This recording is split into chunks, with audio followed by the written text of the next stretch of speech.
Hi, I'm Claire, and today I wanted to talk about the ginormous reading slump that I've been in for a couple of months and how it's done now. It's finished. I am so excited that I'm finally able to pick up new books again and actually enjoy them, because I've been trying to pick up new books all this time and just feeling very meh about everything. But it is December 10th and I've already finished 6 different things this month, which is really exciting for me, because that's about what I normally get through in a month. So I feel like I'm having reading slump whiplash kind of, and just wanting to get through all of the things. So I have 3 books on the go right now and I wanted to talk to you about those books. Do kind of a Friday reads type video, but really it's Saturday today because I'm too tired when I come home from work on Friday to record a video.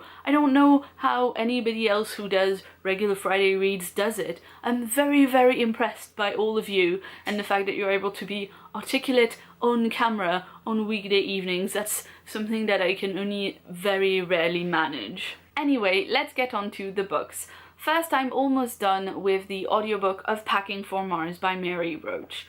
I love Mary Roach's books. They are non-fiction about science and they're easy to understand and hilarious, and she will focus on different topics for every book, and this one is about the science of space travel and specifically manned missions, how we've come to send people in space and how we keep them safe and fed and hydrated. I'm finishing this quite slowly because I've gotten to the part where it's genuinely pretty gross most of the time, that she's talking about cleanliness on a space station and how the astronauts can't really change out of their underwear or into a different spacesuit or whatever, and there's not really space for a shower in a rocket, or in fact, even on a space station where there's actually space for it, you can't really have a shower in space because there's no gravity and the water just floats away.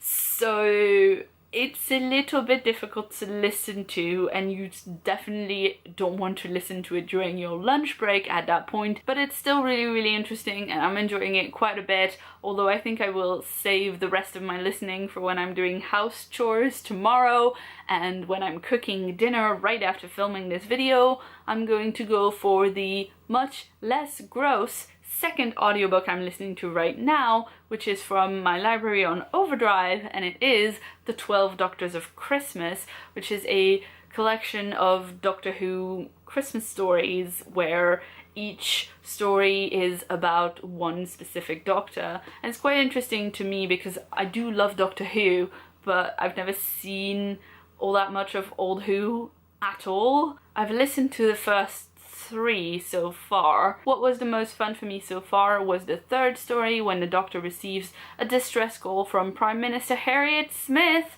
and travels to the early 21st century and is accosted by Jackie Tyler, who wants to know why they're in the TARDIS and where the Doctor is and where Rose is, and she thinks that not only the Doctor has regenerated from, I guess, 9 or 10 into 3, but also Rose and Mickey have regenerated into 3's companions. It's very funny, and obviously I understand that the reason I like it best is that it features a character I actually already know.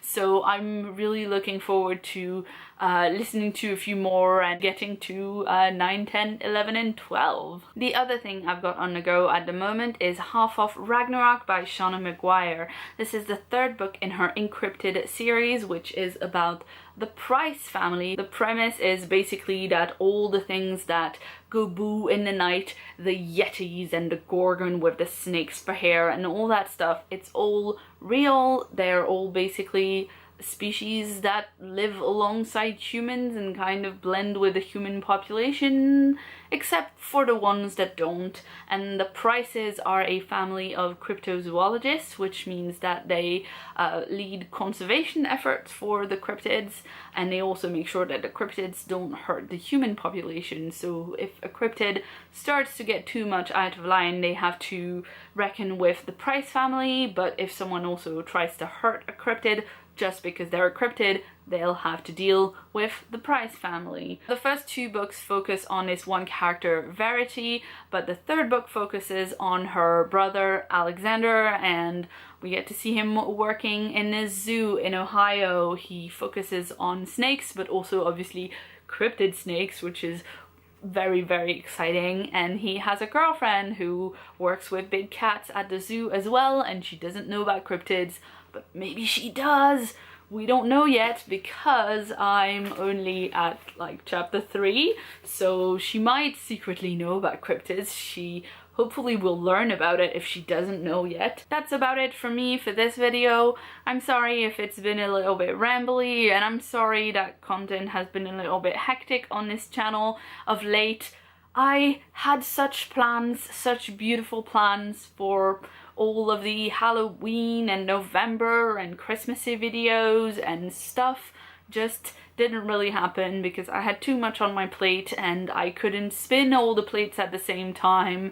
And already the fact that reading original fiction was a bit much should tip you off to the fact that getting myself together enough to film like all these videos on time and on plan was, you know, maybe not quite in the cards. I've got some footage sitting on my computer that's waiting to be edited. There's a bit of Finland footage that needs to be made into a vlog, and there's footage for a book haul of everything that I acquired in October and early November. I've now got some more books that I acquired in December that I want to make into a book haul before Christmas, because I know that I'm going to receive a lot of books and or gift vouchers for books for Christmas. So that's kind of what my family does, so I need to get those out of the way. So I hope you don't mind more book hauls on the channel because they are coming. And now I'm going to go and cook some dinner and listen to some more of the 12 Doctors of Christmas. Let me know in the comments below of what you're reading this weekend, and if you have any recommendations for some festive, Christmassy reading, I would very much appreciate that, because I'm always in the mood for something wintry as soon as we get into December.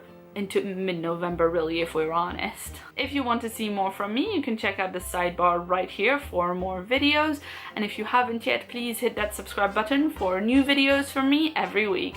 I've been Claire, thanks so much for watching, and see you soon.